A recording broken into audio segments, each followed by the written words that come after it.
You're The air gonna have to conditioning hummed a leave. low note through the lobby. But- Overhead chandeliers spilled But gold I light haven't across done marble anything floors wrong. polished to a mirror finish. Imani rolled her wheelchair forward, each rotation Secure of the the wheels steady perimeter. and deliberate, No one in or crossing out. thick carpet toward What's the front going desk. on? She was 16, black, her posture upright despite the chair. Her voice came out calm Can and you clear. describe the events I have a of that reservation evening? for an accessible room. I remember Gwen, seeing the a duty blue manager, car. snapped her head up from a stack of paperwork. Her gaze fixed not on Imani's face, but on the wheels. You can't leave that thing blocking the walkway. Move it. Now. The word blocking dropped into the silence like a marble hitting stone. A few guests near the seating area glanced over. Luis, the front desk associate, opened his mouth. Ma'am, let me just check the... No. Gwen's fingernails struck the granite counter in a sharp rhythm. My rules. My floor. Imani tightened her grip on the wheel brakes. Her shoulders trembled just slightly. She reached for her phone to pull up the confirmation email. But Gwen was already stepping around the desk, her voice rising. Wait somewhere else. A guest near the window lifted his phone halfway, then lowered it again. No one wanted to be the first to intervene. The revolving door gave a second chime. A current of cooler air swept in, and with it came a man in a dark suit. He removed his sunglasses with one hand, looked at his daughter, then directly at Gwen. I'm Daniel Carter. He set a small card on the counter. Mayor City of Riverlight. The sound in the lobby seemed to drain away, as though someone had turned the volume knob of the entire world down to nothing. Now, Daniel said, his voice low and measured, we're activating code care. Safe separation for the minor. Warm water, quiet room. Incident report opens immediately. CCTV footage and front desk logs are frozen as they stand. And, ma'am, I need you to repeat exactly what you just said in front of witnesses. Gwen's mouth opened. Then stopped. Luis was already standing beside Imani, holding an accessible room keycard still warm from the printer. The revolving door slowed. It chimed once more. This time, no one dared to breathe loudly. Daniel knelt beside Imani's chair. His hand rested lightly on the armrest, not on her. Are you hurt? He asked quietly. No, she said. Her voice stayed level, but her fingers shook against the phone screen. Thirsty? Cold? I'm okay, Dad. He nodded once. Then he stood and turned back to the desk. Luis, is it? Yes, sir. Please escort my daughter to the accessible room. Provide water, a blanket if she wants one, and make sure the door locks from the inside. No one enters without her permission. Understood? Understood. Luis moved to the side of the wheelchair, his posture careful. Imani, I'll take you up now. 4th floor, end of the hall. Quiet. Window faces the park. Imani looked at her father. He gave a small nod. She released the brake and let Luis guide her toward the elevator. The wheels made no sound on the marble now. She did not look back at Gwen. Daniel waited until the elevator doors closed. Then he turned to the manager. You and I are going to have a conversation. But first, I need your general manager on site. And I need your HR contact on the phone. Gwen's face had gone pale. This is just a misunderstanding. No. Daniel's tone did not rise. It simply became immovable. This is documentation. Call them. Gwen reached for the phone with a hand that trembled. She pressed 3 buttons, then paused. Mr. Langford isn't. Then call whoever is authorized to open an incident report and handle a potential ADA violation. Now. She dialed again. This time, someone answered. Gwen's voice came out unsteady. It's Gwen. We have a situation. The mayor is here. Daniel took a business card from his jacket pocket and placed it beside the mayor badge. And when your HR person arrives, they'll also be calling Monica Delgado at your corporate office. I have her direct line. She'll want to hear this before it becomes a headline. Gwen set the phone down. Her hands were shaking now. Luis had returned from upstairs and stood to one side, his face unreadable. Daniel addressed him directly. Did you hear what was said to my daughter? Yes, sir. All of it? Yes. Would you be willing to provide a written statement? Luis hesitated only a second. Yes, sir. I will. Daniel pulled a small notepad from his jacket. He wrote something down and tore the page free. This is my direct number. You will not face retaliation. If anyone pressures you to change your account, you call me immediately. Do you understand? Luis took the paper. I understand. Gwen's voice came out thin. Sir, I didn't mean. Stop. Daniel held up one hand. Do not speak to me until your manager and HR are present. Do not speak to any staff. Do not touch any computer logs. Do not delete anything. If you do, that becomes obstruction. Her mouth closed. She stood very still. The elevator chimed again. A woman in a gray blazer stepped out, her expression tight with alarm. I'm Assistant Manager Carolyn Wade. What's happening? Daniel turned to her. Your duty manager just told my daughter, who uses a wheelchair, that she was blocking the walkway and needed to move. She refused to check the accessible room reservation. She raised her voice. She created a hostile environment for a minor. And she did it in front of witnesses. Carolyn's gaze snapped to Gwen, then back to Daniel. I'm so sorry. Here's what happens next, Daniel said. You open an incident report. You preserve all security footage from the last 30 minutes. You preserve all front desk transaction logs. You contact your HR representative and your corporate compliance officer. And you do not under any circumstance attempt to spin this, minimize this, or bury this. Are we clear? Yes, sir. Absolutely clear. Daniel pointed to the desk. I also want a printed timeline. Every action, every statement, every person involved. Time-stamped. I want it in 1 hour. Carolyn nodded rapidly. I'll have it ready. Good. He looked at Louise. You're relieved from the desk. Go write your statement somewhere private. Take your time, be precise. Louise nodded and walked toward the back office. Daniel turned to Gwen one last time. You stay here. You do not leave this floor. You do not make phone calls. You do not text anyone.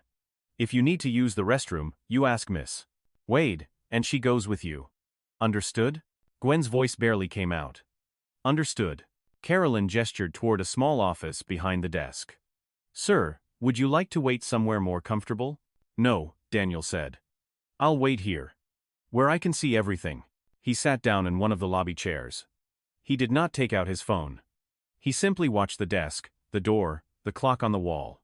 The second hand ticked forward. No one in the lobby moved unnecessarily. The hum of the air conditioning seemed louder now. Upstairs, in the accessible room, Imani sat on the edge of the bed. Luis had brought her a bottle of water and a folded blanket. The door was locked. The window showed a slice of park, trees moving gently in the wind. She opened the water but did not drink. She simply held it, feeling the cool plastic against her palms, and waited for her father to come back. The front desk phone rang. Carolyn picked it up immediately. Yes. Yes, he's here. I understand. She set it down and looked at Daniel. HR is on the way. 15 minutes. Daniel nodded. He did not move from the chair. The lobby remained still, a held breath that no one dared to release. The chandeliers overhead cast steady light. The marble reflected it back. And on the counter, next to Gwen's trembling hand, the mayor badge sat beside a blank incident report form, waiting to be filled. The revolving door chimed again. This time, a woman in a sharp navy suit entered, carrying a leather folder. She walked directly to Daniel. Mr. Mayor. I'm Monica Delgado, Regional HRI Director. I came as soon as I heard. Daniel stood. Thank you for coming quickly. Monica glanced at the desk, at Gwen's pale face, at Carolyn's tight posture. I need to understand exactly what happened. From the beginning. You will, Daniel said. But first, I need you to ensure that no one has altered any digital records. Security footage. Transaction logs. Email. Nothing gets deleted. Nothing gets edited. I want a full chain of custody. Monica's expression hardened. Understood. Carolyn. I need access to your security office. Right now. Carolyn nodded and led her toward a side corridor. Daniel remained in the chair, his gaze fixed on Gwen, who had not moved. Her hands gripped the edge of the counter. Her breathing was shallow. Luis emerged from the back office, holding a handwritten page. He approached Daniel carefully. I wrote everything I saw and heard, sir. With times, as close as I remember. Daniel took the page and read it silently. Then he folded it and slipped it into his jacket pocket. Thank you. That took courage. Luis exhaled, some of the tension leaving his shoulders. She didn't deserve that. Your daughter. She was just asking for her room. I know, Daniel said quietly. And you did the right thing. Monica returned with Carolyn. She held a tablet. Footage is secure. Logs are frozen. I've sent copies to corporate legal and our compliance team. No one touches the originals. Daniel nodded. Good. Now let's talk about what happens next. They moved to a small conference room off the lobby. Gwen followed, her steps unsteady. Carolyn closed the door behind them. The lobby, for the first time in 30 minutes, was silent again. Guests resumed checking in. The front desk phone rang. Life continued. But upstairs, in the quiet accessible room, Imani sat with her hands folded in her lap, waiting for the sound of her father's footsteps in the hall. Monica Delgado opened her leather folder and withdrew a printed form. She placed it on the conference table, blank side up. This is the incident report template. Every field will be filled. Every witness will be documented. This is not a conversation. This is a formal process. Gwen sat across from her, shoulders hunched. Carolyn stood near the door, arms crossed. Daniel remained standing, his back to the window. Monica clicked her pen. Miss Gwen Howard. You are the duty manager on shift. Correct? Yes. At approximately 4:12 p.m. today, a guest approached the front desk. Describe what happened. Gwen's voice wavered. A girl came in. She was in a wheelchair. She said she had a reservation. And what did you say to her? Gwen hesitated. I told her she couldn't block the walkway. Did you check her reservation? No. Did you ask for her name? No. Monica wrote quickly. Did you raise your voice? Maybe. It was busy. It was not busy, Luis's voice came from the doorway. He had been asked to join them. There were 2 guests in line. Both were already being helped. Monica turned to him. You were at the desk? Yes, ma'am. I heard everything. And what exactly did you hear Miss Howard say? Luis pulled a folded page from his pocket. He read aloud. She said, you can't leave that thing blocking the walkway. Move it. Now. Then she said, my rules. My floor. Then she told Imani to wait somewhere else. Gwen's face flushed. I didn't mean it that way. Miss Howard. Monica's voice was flat. You referred to a wheelchair as that thing. You told a minor with a confirmed reservation to leave the desk area. You refused to check her booking.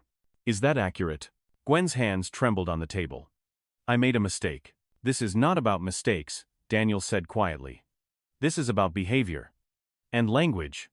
And whether your staff training prepared you to serve all guests with dignity. Monica turned a page. Mr. Mayor, I understand your daughter is upstairs. Is she safe? Yes. Luis took her to the accessible room. She has water, privacy, and a locked door. I'd like to speak with her, with your permission. Briefly. Just to confirm she's comfortable and doesn't need anything else. Daniel considered this. I'll go with you. And it will be brief. They left Gwen in the conference room with Carolyn. Monica and Daniel took the elevator to the 4th floor. The hallway was quiet, carpeted in deep blue. Daniel knocked gently on the door. Imani, it's Dad. I have someone with me from the hotel. Her name is Monica. She just wants to make sure you're okay. The lock clicked. Imani opened the door partway. Her gaze moved to Monica, cautious. Monica kept her distance, staying in the hallway. Hello, Imani. I'm Monica Delgado. I work for the company that owns this hotel. I'm very sorry for what happened to you downstairs. I just want to ask, are you comfortable here? Do you need anything? Imani's voice was steady. I'm fine. The room is good. If you need anything at all, food, another blanket, someone to talk to, you can call the front desk and ask for me directly, or your father. Okay? Okay. Thank you. Monica stepped back. Daniel touched his daughter's shoulder gently, then closed the door. They returned to the elevator in silence. Back in the conference room, Monica resumed her seat. She looked at Gwen. You have 2 choices. You can resign, effective immediately. Or you can accept a formal disciplinary process, which includes suspension without pay, mandatory retraining, and a performance improvement plan.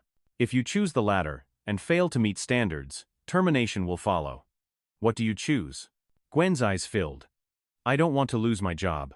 Then you accept the process? Yes. Monica made a note. You're suspended for 2 weeks, starting now. You'll attend a full day of accessibility and de-escalation training. You'll complete a written reflection on this incident. And when you return, you'll be on probation for 90 days. Any further complaint, any sign of retaliation against Luis, or anyone else, and you're terminated. Clear? Clear. Good. Carolyn will escort you out. Leave your badge and keys. Gwen stood shakily. She placed her name badge and keyring on the table. Carolyn opened the door and gestured toward the lobby. Gwen walked out without looking back. Daniel exhaled slowly. What happens next? Monica closed the folder. Corporate will review everything. Legal will assess Ada compliance. And I'll personally oversee the retraining program for this property. Your daughter should never have experienced this. No, Daniel said, she shouldn't have. But she did. And now we make sure it doesn't happen to anyone else. Monica extended her hand. You have my word. He shook it. Then he left the conference room and took the elevator back upstairs. When he reached Imani's door, he knocked twice. She opened it immediately and rolled back to let him in.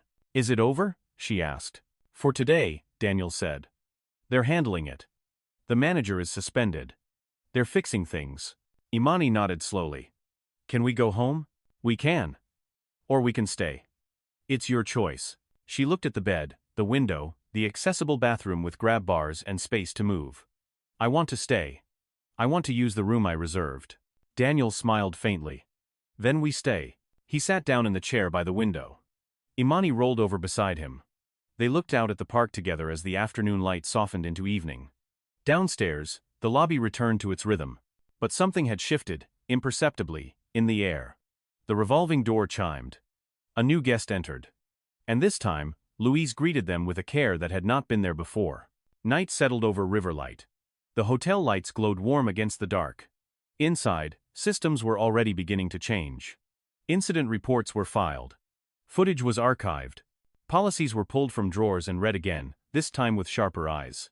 And in an accessible room on the 4th floor, a girl and her father sat together in silence, knowing that tomorrow would bring something different. Not perfection, but a start. The next morning, Daniel sat in his office at City Hall. His assistant brought him coffee and a folder. Inside were printouts emails from Monica Delgado, a preliminary review from the hotel's corporate legal team, and a checklist titled ADA Compliance Audit Emergency Protocol. He read each page carefully. Then he picked up the phone and called Evelyn Brooks. Evelyn was the city's ADA coordinator, a woman in her 50s with silver hair and a reputation for thoroughness. She answered on the second ring. Daniel. I heard what happened. I need you to do a full accessibility audit of that hotel. Today, if possible. I want a written report with photos, measurements, and violations. I'll go this afternoon. Do you want me to contact the hotel first? No. Unannounced. I want to see what it actually looks like when no one's prepared. Understood. Daniel hung up and turned to his computer. He opened a blank document and began typing. The title read, Citywide Accessibility Standards Enforcement and Accountability. He worked for 2 hours, outlining inspection protocols, mandatory training requirements, and a public complaint hotline. When he finished, he saved the file and sent it to the city attorney for review. At 3 p.m., Evelyn called him back. I'm at the hotel now. I've documented 12 violations. The carpet is too thick for wheelchairs.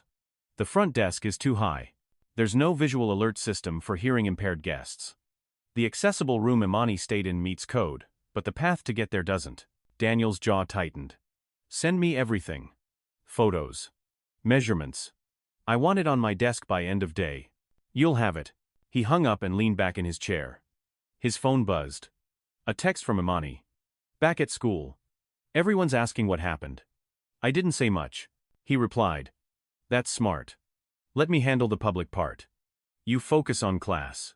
She sent back a thumbs-up emoji. He allowed himself a brief smile, then returned to his computer.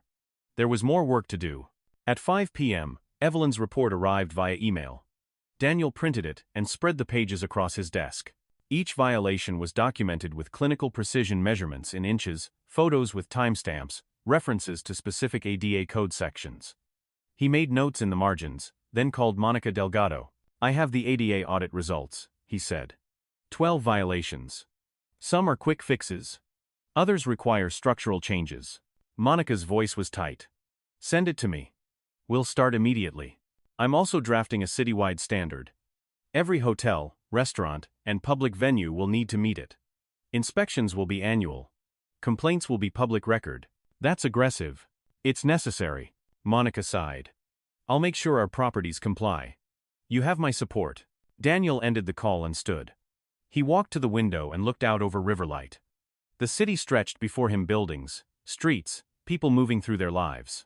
Somewhere out there, someone else was struggling to access a space that should have welcomed them. He couldn't fix everything. But he could start here.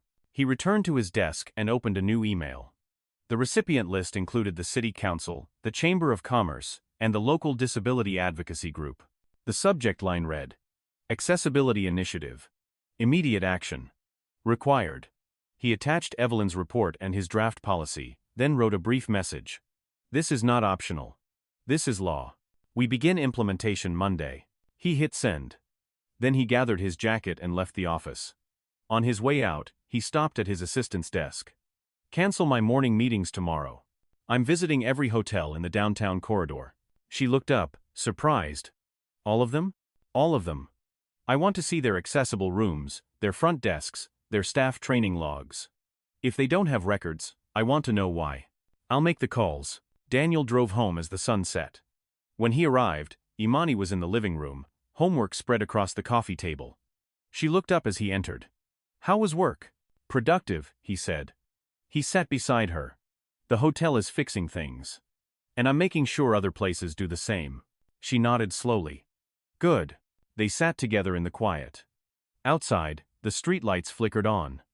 The city moved forward, oblivious to the small shifts happening in offices and conference rooms. But change, Daniel knew, often began this way not with grand announcements, but with quiet decisions made in the aftermath of harm. He reached over and squeezed his daughter's hand. She squeezed back. And for a moment, that was enough. Monday morning arrived with rain. Daniel stood in the lobby of the Riverlight Grand, the first hotel on his list. The manager, a man named Richard, greeted him nervously. Mr. Mayor, we weren't expecting. I know, Daniel said. That's the point. Show me your accessible rooms. Richard led him to the elevator. They rode to the third floor in silence. The accessible room was clean, spacious, and met basic code requirements. But the path from the lobby had been difficult, narrow hallways, heavy doors without automatic openers, a front desk positioned too high for someone seated to make eye contact. Daniel made notes on his tablet. Your room is fine. Your access to it is not. You need automatic door openers on every entrance. Your front desk needs a lowered section. And your staff needs training on how to assist, without being condescending. Richard nodded quickly. We'll get started immediately. You have 60 days. I'll inspect again in person. If you're not compliant, you'll face fines and a public notice. Richard's face went pale. Understood. Daniel visited 4 more hotels that day. Each time, he found gaps, some minor, some severe. By the end of the week, every property had received a detailed list of required changes. Some managers were defensive. Others were apologetic. A few were genuinely eager to improve. Daniel treated all of them the same. Professionally, firmly, and without exception. On Friday afternoon, he returned to his office and found a message from Monica Delgado. The hotel where Imani had been mistreated was closing for renovations. They were tearing up the thick carpet, lowering a section of the front desk, and installing visual alert systems in every room. The staff would undergo 2 days of intensive training before reopening. Daniel read the message twice, then forwarded it to Evelyn. Progress, he typed. She replied within minutes. 1 down. 50 more to go. He smiled faintly and closed his laptop. Progress, he thought, was not a straight line. It was a series of small corrections, each one building on the last. He gathered his things and left the office. On his way out, he passed a group of city employees gathered near the elevator. One of them, a young woman named Tasha, waved at him. Mr. Mayor, I heard what you're doing with the hotels. My brother uses a wheelchair. He's going to love this. Daniel paused. Tell him it's not just about hotels, it's about everywhere. Restaurants, parks, city buildings. All of it. Tasha's smile widened. I will. Thank you. He nodded and stepped into the elevator. As the doors closed, he thought about Imani, about Louise, about every person who had ever been told they were blocking the way. And he thought about the work still ahead, unglamorous, bureaucratic. Necessary work that would happen mostly out of sight. But it would happen. He would make sure of it. That evening, he sat at the dinner table with Imani. She was finishing her math homework, her pencil moving steadily across the page. He watched her for a moment, then spoke. How are you doing? Really? She looked up. I'm okay, Dad. I mean, it sucked. But you handled it. I'm still handling it. I know. She set her pencil down. Some kids at school asked if I was mad. I told them I wasn't mad. I was just tired. Daniel leaned forward. Tired of what? Of people acting like I'm in the way. Her voice was quiet but steady. Like I'm a problem they have to solve instead of a person they're supposed to help. He reached across the table and took her hand. You're not in the way. Ever. And anyone who makes you feel that way is wrong. She nodded. I know. But it's still hard. It is, he agreed. And I'm sorry. I wish I could fix all of it at once. You can't. But you're trying. That matters. He squeezed her hand gently, then released it. She returned to her homework. He stood and went to the kitchen, pouring himself a glass of water. Through the window, he could see the lights of Riverlight spreading across the valley. Somewhere out there, policies were being rewritten. Staff were being retrained. Doors were being widened. It wasn't enough. It would never be enough. But it was something. And sometimes, something was where change began. 3 weeks later, Daniel received an invitation to a ribbon-cutting ceremony. The hotel was reopening after renovations. Monica Delgado had personally requested his presence. He accepted, though he told himself it was not a celebration, it was an inspection. He arrived early, accompanied by Evelyn. The lobby had been transformed. The thick carpet was gone, replaced by smooth, low-pile flooring. The front desk now had a lowered section with a clear sightline for seated guests. Visual alert panels had been installed near every elevator and exit. And near the entrance, a discreet sign read, Access Ambassadors on duty, how can we help? Monica greeted them at the door. Thank you for coming. I want you to see everything. She led them through the space, pointing out each modification. The hallways were wider. The doors had automatic openers. The accessible rooms featured roll-in showers, adjustable lighting, and emergency call buttons at 2 heights. Even the restaurant had been reconfigured, with several tables at lowered heights and clear pathways between them. Evelyn made notes on her tablet. This is good work. Comprehensive. Monica nodded. We're training the entire staff, front desk, housekeeping, food service. 2 full days. De-escalation, language, procedural protocols. And we're adding quarterly refreshers. Daniel walked to the front desk and tested the lowered section. A young woman in a hotel uniform approached. Good afternoon. How can I assist you today? Her tone was warm but not patronizing. Her posture was attentive but not hovering. Daniel nodded. Just looking around. Thank you. Of course. If you need anything, please let us know. He stepped back and turned to Monica. Who trained her? We brought in a consultant from the National Disability Rights Network. They spent 2 days on language alone, how to offer help without assuming, how to listen without interrupting, how to correct mistakes without defensiveness. And Gwen? Monica's expression tightened. She completed her retraining. She's back on probation. If she makes it through 90 days without incident, she keeps her job. If not, she's gone. Daniel considered this. Fair enough. They walked to the windows overlooking the street. Outside, the city moved at its usual pace: cars, pedestrians, delivery trucks. Inside, something had shifted. Not perfection, but intention. And intention, Daniel thought, was where accountability began. Monica handed him a folder. This is our updated policy manual. Every staff member has a copy. And we've created a hotline, anonymous, external, no retaliation. If anyone feels uncomfortable or witnesses a problem, they can report it without fear. Daniel flipped through the pages. The language was clear, specific, and enforceable. He closed the folder and handed it to Evelyn. Send a copy to every hotel in the city. This is the standard now. Monica smiled faintly. I was hoping you'd say that. The ribbon-cutting ceremony was brief. A small crowd gathered: hotel staff, corporate representatives, a few local business owners. Daniel said only a few words. This is not about one incident. This is about building a culture where access is expected, not exceptional. Where dignity is default. Where every guest, every customer, every resident knows they belong. That's the standard. And we're going to meet it. Polite applause followed. Daniel stepped back and let Monica take the microphone. She spoke about commitment, accountability, and ongoing training. The crowd listened attentively. When she finished, the ribbon was cut. The doors opened. Guests began to filter in. Daniel watched them move through the space, some with luggage, some with children, some with mobility devices. The flow was smooth. The staff was attentive. No one hesitated. No one blocked the way. It was, he thought, how it should have been from the beginning. As the crowd dispersed, a man approached him. He was middle-aged, using a cane, and his expression was cautious. Mr. Mayor. I'm James. I live in Riverlight. I just wanted to say thank you. I've stayed at hotels where they made me feel like a burden. This is different. Daniel shook his hand. It's not enough. But it's a start. It's more than a start, James said. It's a signal. And people are watching. Daniel nodded. James walked away, his cane tapping lightly on the new floor. Evelyn appeared at Daniel's side. Media's asking for a statement. Keep it short, Daniel said. This isn't about headlines, it's about systems. She pulled out her phone and relayed the message. A local reporter approached, notebook in hand. Mr. Mayor, can you comment on the changes here? The hotel has met ADA standards and implemented comprehensive staff training. Other businesses in Riverlight are expected to do the same. Inspections are ongoing. That's all. The reporter scribbled quickly. And your daughter is not part of this statement, Daniel said firmly. She's a minor. Her privacy is protected. If you want to cover this story, focus on the policy, not the person.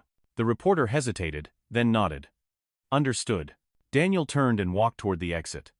Evelyn followed. Outside, the rain had stopped. The pavement gleamed under streetlights. They stood together in the cool evening air. How many more inspections this month? Daniel asked. 14, Evelyn said. And I've got 6 complaints filed with the hotline already. All anonymous. All credible. Good. Follow up on everyone. I will. They parted ways. Daniel drove home through quiet streets. When he arrived, the house was dark except for one light in the living room. Imani was curled on the couch, reading. She looked up as he entered. How was the thing? Fine. The hotel looks better. They're trying. Good. She closed her book. Are you done with it now? Not even close, he said. But we're making progress. She smiled faintly. That's all you can do. He sat beside her. They stayed like that for a while, the house quiet around them, the city beyond the windows humming with its usual nighttime rhythm. And in that silence, Daniel felt something shift, not relief, not closure, but a kind of steady resolve. The work would continue. The inspections, the training, the complaints, the follow-ups. It would not be fast. It would not be glamorous. But it would be done. One door, one desk, one conversation at a time. Until access was not a favor, but a right. Until dignity was not negotiable. Until every person who rolled, walked, or stumbled into a lobby knew without question that they belonged. 6 months later, the city of Riverlight published its first accessibility compliance report. The document was dry, technical, and nearly 80 pages long. It detailed inspections, violations, corrections, and ongoing training requirements. Daniel read every page. Evelyn had included photographs, timelines, and interview summaries. The data showed measurable improvement, response times down, complaints down, satisfaction scores up. But there were still gaps. Still work to do. Daniel called a meeting with the city council. He projected the report onto a screen and walked them through the findings. Some council members were enthusiastic. Others were skeptical about the cost. One asked, "Is this really necessary? Haven't we done enough?" Daniel set down his notes. A 16-year-old girl was told she was blocking the way. In a hotel lobby. In our city. If you think that's enough, then no, we haven't done nearly enough. The room went silent. The council voted unanimously to continue funding. The initiative expanded to include restaurants, parks, municipal buildings, and transit systems. Evelyn hired 2 assistants. The hotline received over 100 calls in the first year. Each one was logged, investigated, and resolved. Imani graduated high school that spring. At the ceremony, she rolled across the stage to receive her diploma. The ramp had been installed 2 months earlier, after a parent complaint. Daniel sat in the audience and watched his daughter shake the principal's hand, her smile bright and unguarded. And he thought about all the small changes that had made that